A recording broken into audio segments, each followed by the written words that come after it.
Our problem of the idle not returning below 1000 RPM is because the shifter cable still needs to be adjusted. You can see that the shifter cable still needed to be adjusted about a half an inch. Shifter cable comes off by one nut, then you adjust it by turning it clockwise or counterclockwise.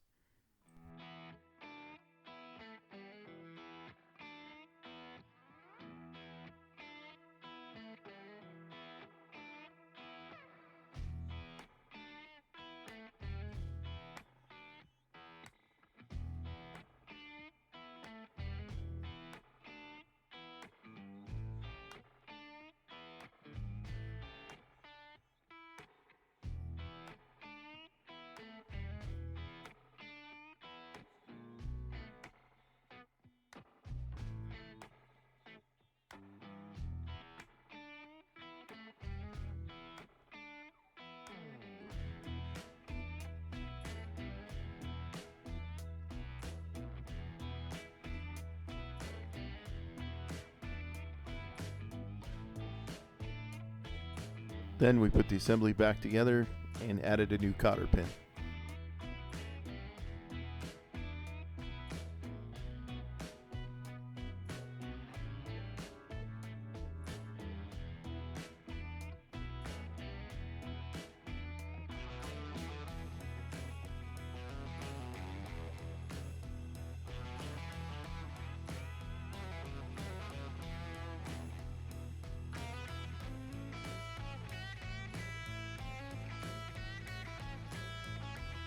Welcome to Clunker Revival, where we bust our ass to take these vehicles from done to fun. And remember, if you like this content, do us a favor and hit that subscribe button.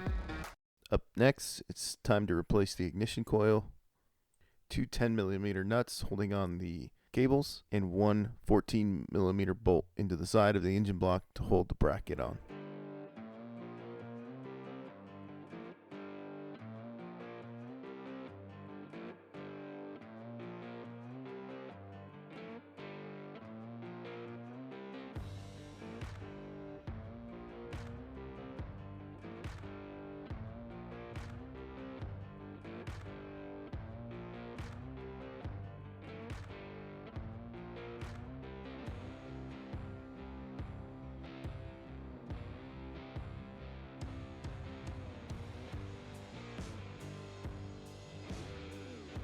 Reverse the process to install the new ignition coil.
Then on to fixing the engine cover. The engine cover is held in by 90-degree brackets that have two screw holes. They were bent down. I just had to simply rebend them and put new screws in.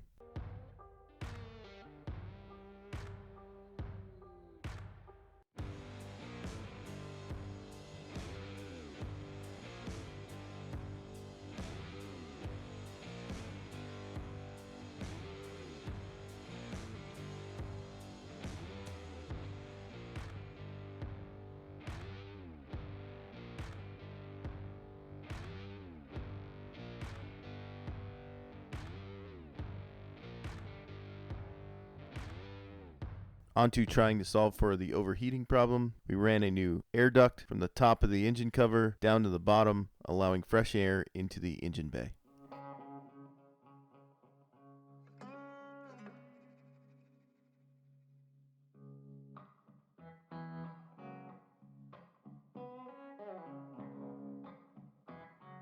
To To make the engine cover look fancy, I installed a universal lock on the engine cover, $15 from Home Depot, goes in pretty quickly, and it allows us to lock the engine cover.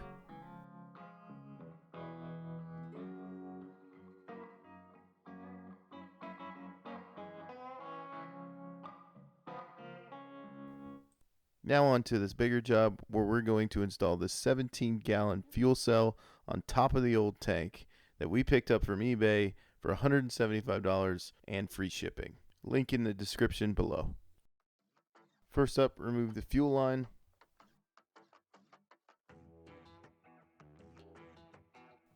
Then remove the filler neck.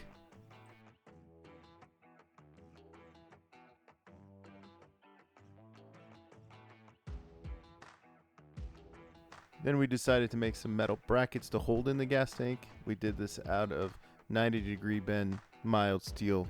These brackets will sit on top of the old gas tank, sandwiching in the new gas tank. Drilled 3 holes in each new bracket.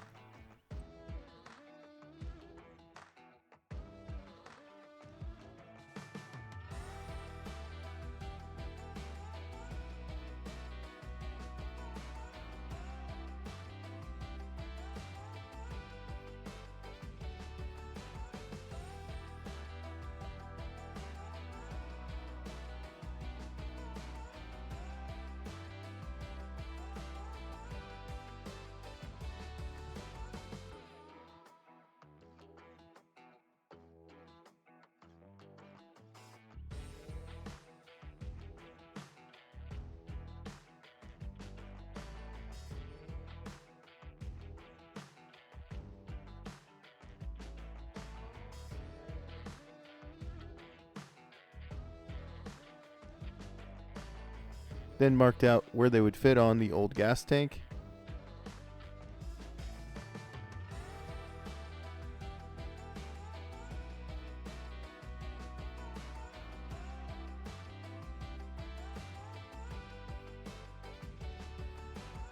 Once the front bracket was installed, it was time to slide in the new fuel cell.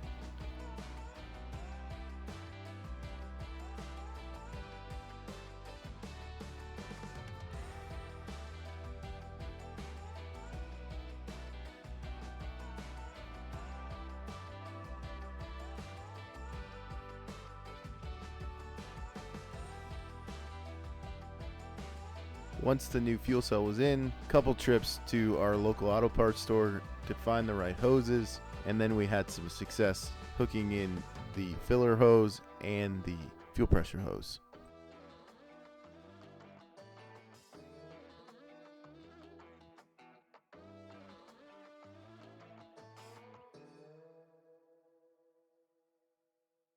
With everything back together, the boat is running great. The idle is now returning just to about 1,000 RPMs. It may need a finer adjustment, but more to come on that.